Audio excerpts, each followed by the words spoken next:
কথায় বলে বিপদ কখনো বলে কয়ে আসে না, একে সামলানোর কেবল একটাই উপায়।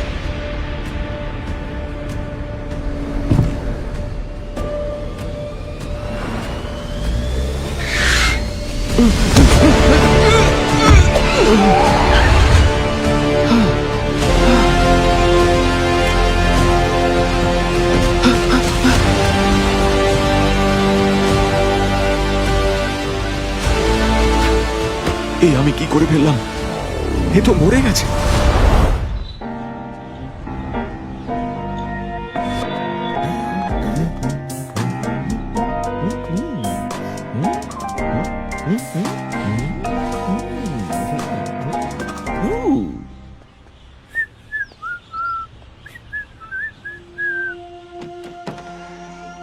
হ্যাঁ, সব গেল কই?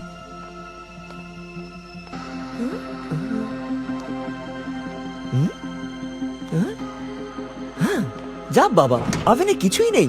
বলছি কি খাবারের কোনো গন্ধই তো নাকি আসছে না। কিচেনটাও ফাঁকা। আঙ্কেল ব্র্যাডলি প্রমিস করে ভুলে গেল নাকি? আই এম সো সরি পাপা। দেখো নিকিতা, এতে তোমার কোনো দোষ নেই। এমনটা একদম ভেবো না। বাবা, আমার খুব ভয় করছে। আমার কি পুলিশের কাছে যাওয়া উচিত? আমার মনে হয় যে ফ্রেডি। তাহলে চলো একদম শুরু থেকে শোনা যাক। স্যার, ইনি আমার আঙ্কেল ব্র্যাডলি আর ও আমার কাজিন নিকিতা। এই সব কিছু নিকিতার সাথেই হয়েছে। নিকি, প্রদ্যুমান স্যারকে সত্যি ঘটনাটা বলো। স্যার আমি কল সেন্টারে চাকরি করি। কাল লেট নাইটে অফিস থেকে ফিরছিলাম। আমি খুবই ক্লান্ত ছিলাম স্যার। আর তখনই ও মাই গড! এ তো মনে হচ্ছে খুব গভীর চোট লেগেছে। আমি একে রোড ক্রস করতে দেখিনি। জানি না হঠাৎ করে কোথা থেকে চলে এলো। হ্যাঁ হ্যাঁ, আপনি ঠিকই বলেছেন, আমিও দেখেছি। আপনার কোনো দোষই নেই ম্যাডাম। আরে, এ তো অজ্ঞান হয়ে গেছে আর রক্তও অনেক বেরোচ্ছে। যত তাড়াতাড়ি সম্ভব ওকে হাসপাতালে নিতে হবে। হ্যাঁ, আপনি ওকে আমার গাড়িতে শুয়ে দিন, আমি ওকে হসপিটালে নিয়ে যাচ্ছি। না না না না, এত রাতে একজন একা মহিলার পক্ষে এটা সেফ হবে না। আর পুলিশও আপনাকে অনেক প্রশ্ন করবে। ছেড়ে দিন। হ্যাঁ, আমরাই ওকে হাসপাতালে নিয়ে যাচ্ছি। না না, এটা আমার দোষে হয়েছে। ওর ট্রিটমেন্টের খরচা আমারই দেওয়া উচিত। প্লিজ প্লিজ শুনুন। সাবধানে রাখুন। আরে ম্যাডাম, আপনি চিন্তা করবেন না। হাসপাতাল এখান থেকে মাত্র 5 মিনিট দূরে। আপনি আপনার আইডি ডিটেলস আমাকে দিয়ে দিন, দরকার পড়লে আমি নিজে আপনার সঙ্গে যোগাযোগ করে নেব। হ্যাঁ হ্যাঁ, এই তো দিচ্ছি। আরে, ম্যাডাম, কিন্তু আমিও ম্যাডাম, যেতে তাড়াতাড়ি চাই আপনার আপনাদের আইডিটা সঙ্গে। দিন, ব্যাস। আরে দাদা, আপনি আমার কথাটা শুনুন। আপনার সঙ্গে আমি আরে যোগাযোগ শুনুন, করে নেব, আমিও আপনি সাথে টেনশন যেতে করবেন পারি। না। আমাকেও সাথে নিয়ে চলুন না। কিন্তু আমি বাড়ি ফিরতে পারিনি। আমি ম্যাপের সব থেকে কাছে হসপিটালের রুট দেখে সেখানেই সোজা চলে যাই। কি বলছেন ম্যাডাম? আর সন্ধ্যের পর থেকে তো এখানে কোনো অ্যাক্সিডেন্টের কেসই আসেনি। ওই এলাকার আরো 3টে হসপিটালের খোঁজ নিয়েছিলাম, কিন্তু ওই ভিকটিমকে কোনো হসপিটালেই অ্যাডমিট করানো হয়নি। আজ সকালে নিকিতা যখন বাড়ি ফেরে আর আমি সব জানতে পারি, তখন আমরা ঠিক করি যে আমরা পুলিশকে সব জানাবো। আর তখনই কেউ দরজার তলা দিয়ে এনভেলপটা ঢুকিয়ে দেয়। এই হলো সেই ছবিগুলো, আর সাথে এই চিঠিটাও ছিল। কাল রাত 10টার সময় জগার্স পার্কে 20 লাখ টাকা নিয়ে আসবেন, নয়তো এগুলো পুলিশ স্টেশন আর নিউজ চ্যানেলে পাঠিয়ে দেব। ফটোজ ডিস্ট্রয় করার জন্য 20 লাখ টাকা চাইছে, নয়তো এই ফটোজ পুলিশ আর মিডিয়াকে পাঠিয়ে দেবে। ব্ল্যাকমেল করছে স্যার। আর তখনই ফ্রেডি বাড়িতে আসে। আর আমি আপনাদের এখানে আসতে বলি। এর মানে এই যে ওরা হাসপাতালে নিয়ে যাওয়ার নাটক করেছে আর সিসিটিভি ক্যামেরা থেকে ফটোজ বের করে আপনাদের পাঠিয়েছে। কিন্তু এসব জায়গায় সাধারণত গভর্নমেন্ট থেকে সিসিটিভি ক্যামেরা লাগানো হয়। তার মানে যে ব্ল্যাকমেল করছে তার কাছে এই ফুটেজের অ্যাক্সেস আছে। আমাদের কাছে ব্ল্যাকমেলারকে দেওয়ার মতন এত টাকা যে নেই। আপনি চিন্তা করবেন না, আমরা খুঁজে দেখছি সবের পিছনে আসলে কে আছে। এখন আমাদের কেবল দুটো প্রশ্নের উত্তর খুঁজতে হবে। সিসিটিভি ক্যামেরার অ্যাক্সেস কার কাছে আছে, আর ওই ভিকটিমের সাথে ঠিক কি হয়েছে। স্যার, যেমনটা দেখতে বলেছিলেন তেমন কোনো ভিকটিমই কাল রাতে শহরের কোনো হাসপাতালেই ভর্তি হননি। হ্যাঁ, আর কোনো অ্যাক্সিডেন্ট ভিকটিম শহরের কোনো মর্গেও নেই। আর সিসিটিভি ক্যামেরার ব্যাপারে কিছু জানতে পারলে? হ্যাঁ স্যার, এই ক্যামেরাটা তো গত বছর থেকেই খারাপ। আমি খোঁজ নিয়েছি, ইউজই হয় না। তাহলে ব্ল্যাকমেলার্স অ্যাক্সিডেন্ট ফুটেজের অ্যাক্সেস কোথা থেকে পেল? কিছু তো একটা গন্ডগোল আছে। না কোনো ভিকটিম, না কোনো সিসিটিভি। এটা কোনো সেটআপ নয় তো?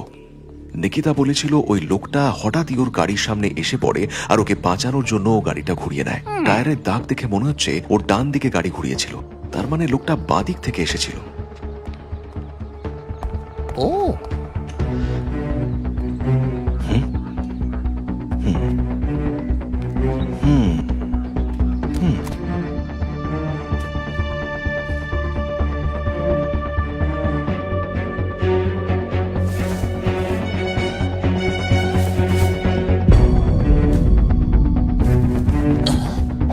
কোনো ঘাস, খালি চুইংগামের র্যাপার্স আর আধ খাওয়া আপেল। কেউ এখানে অপেক্ষা করছিল, হয়তো ভিকটিম। স্যার, নিকিতার গাড়ির ফ্রন্ট বাম্পারে যে রক্তটা লেগেছিল না, ফরেনসিক টিম কিন্তু সেটা চেক করে আর সেই ফেলেছে। রক্তের দাগ নকল, তাই তো? কারণ এই অ্যাক্সিডেন্ট আসলে একটা নাটক, এটা আসলে একটা স্ক্যাম, একটা সেটআপ। কিন্তু এটা একটু বেশি ডেঞ্জারাস নয় স্যার? ওই লোকটা হঠাৎই নিকিতার গাড়ির সামনে চলে এলো। ও কি করে ভাবলো যে নিকিতা ওকে বাঁচানোর জন্য গাড়িটা ঘোরাবে?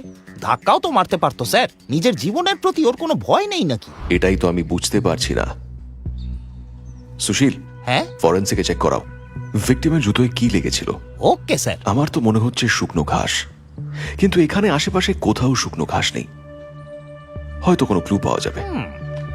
ভয় আর নিজেকে দোষ দেওয়া, মানুষের এই দুটো ইমোশন নিয়ে খেলা সব থেকে সহজ।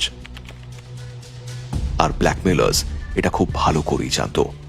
নিকিতা, তুমি ক্রিমিনাল ল ভিকটিম, ওই ব্ল্যাকমেলার্স এর স্ক্যামের ভিকটিম। এটা একটা সেটআপ ছিল। ওই ভিকটিম আর রক্ত সব ফেক ছিল। তুমি কাউকেই অ্যাক্সিডেন্ট করোনি।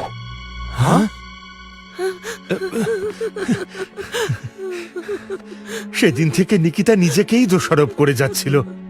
নিকিতার কোনো দোষ নেই, বরং ও ভিকটিমকে সাহায্য করতে চেয়েছিল। আচ্ছা নিকিতা, তোমার ভিকটিমের চেহারা মনে আছে? বা তাদের যারা তোমাকে হেল্প করার নাটক করেছিল? না তো, আসলে সবকিছু এত তাড়াতাড়ি ঘটে গেল যে আমি ভয় পেয়ে গেছিলাম। কিন্তু ওই বাইকের লোকটার মুখ যদি আমি আবার দেখি তাহলে হয়তো চিনতে পারবো। শুধু ওই লোকটাই ছিল যে আমার সাথে কথা বলছিল, কিন্তু সেভাবে কিছুই ডেসক্রাইব করতে পারবো না। স্যার, আমরা যে ওই শুকনো ঘাসগুলো পেয়েছিলাম সেটা ফরেনসিকের লোকেরা চেক করেছে। স্যার, ওটা মাটি ছিল না, ঘোড়ার পটি। আর এই লোকটা হয়তো এমন জায়গায় ছিল যেখানে শুকনো ঘাস আর ঘোড়ার পটি থাকে। তার মানে ঘোড়ার আস্তাবল।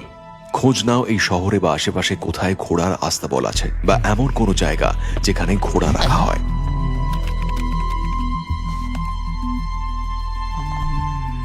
স্যার, আমাদের শহরে 3টে আস্তাবল আছে। তো সেগুলো অ্যাক্সিডেন্ট সাইট থেকে কতটা দূর? একটা 89 কিলোমিটার, দ্বিতীয়টা 120 কিলোমিটার দূরে, আর তৃতীয়টা অ্যাক্সিডেন্ট সাইট থেকে মাত্র 2 কিলোমিটার দূরে। আমাকে তাড়াতাড়ি ওখানকার অ্যাড্রেস পাঠাও। সবার প্রথমে আমরা ওখানেই যাব। তাই ভিকটিমের ইমেজের কি স্ট্যাটাস? স্যার, এটা সিসিটিভি ইমেজ। খুব ক্লিয়ার নয়, কিন্তু আমি এটা তাড়াতাড়ি ক্র্যাক করে ফেলবো। ঠিক আছে, আমাকে আপডেট দিও। Yes sir. গাইজ, আমি রিসার্চ করছিলাম যে ওই এরিয়ায় আর কোনো স্ক্যাম হয়েছে কিনা। আমি কিছু লেটেস্ট আর্টিকেল পেয়েছি, 8 মাসের পুরনো। কেউ পুলিশে কমপ্লেন করেছিল, কিন্তু কোনো ক্লু পাওয়া না যাওয়ায় কেস আর এগোয়নি। হয়তো বাকি লোকেরা ইনসিডেন্ট নিয়ে কোনো রিপোর্টই করেনি। বলছে কি ভয় ব্ল্যাকমেলারকে টাকা দিয়ে দিয়েছে। What do you say man? Crack করে ফেলেছি ব্রো। হুম? এর থেকে ক্লিয়ার ফটো আর আসবে না। নিকিতা, তুমি কি এই লোকটাকে চেনো? তুমি ওই রাস্তায় যাওয়ার আগে কোথাও কি দাঁড়িয়েছিলে? যদি এটা স্ক্যাম হয় তাহলে কেউ তো ওই ক্রিমিনালদের বলেছে যে নতুন শিকার আসছে। এক্স্যাক্টলি ব্রো, তোমাকে টার্গেট করার জন্য ওদের জানতে হবে যে তুমি ওই দিকেই যাচ্ছ আর একাই আছো। ঠিক বলেছে, কারণ গাড়িতে যদি কোনো গ্রুপ থাকে বা দুজনও থাকে তাহলে ওদের প্ল্যান কাজ করবে না। আর যদি ওরা একবার ওদের টার্গেট বেছে নেয় তাহলে ওদের প্ল্যান করার জন্য একটু তো সময় লাগবেই, যাতে ভিকটিম আর ফেক উইটনেসেস ঠিক পজিশনে আসতে পারে। বলছে কি একটা গোটা গ্যাং আছে। হ্যাঁ ফ্রেডি, আর এরা সবাই অ্যাক্সিডেন্ট স্পটের কাছেই থাকে, যাতে তাড়াতাড়ি ওখানে পৌঁছাতে পারে। হ্যাঁ, মনে পড়েছে। ওই রোডে যাওয়ার আগে আমরা একটা ধাবায় দাঁড়িয়েছিলাম। আমরা? হ্যাঁ, আমার সাথে আমার 2জন কলিগও ছিল। অনেক দেরি হয়ে গেছিল, আমরা ওখানে ডিনার করছিলাম। আর ডিনারের পর ওরা অন্য ডিরেকশনে চলে গেল আর আমি ওই রোডের দিকে। তুমি কি ডেলি ওই রাস্তা দিয়েই আসো? না, ইউজুয়ালি আমি হাইওয়ে ধরে আসি, কিন্তু সেদিন যখন আমি ধাবাতে গেছিলাম তখন আমার বন্ধুদের এমনিই বলছিলাম যে এই রহস্যময় এপিসোডের দ্বিতীয় পার্ট দেখতে চাইলে সিআইডি স্কোয়াড ফেসবুক পেজটা ফলো করে রাখুন আর ভিজিট করতে পারেন আমাদের ইউটিউব চ্যানেল।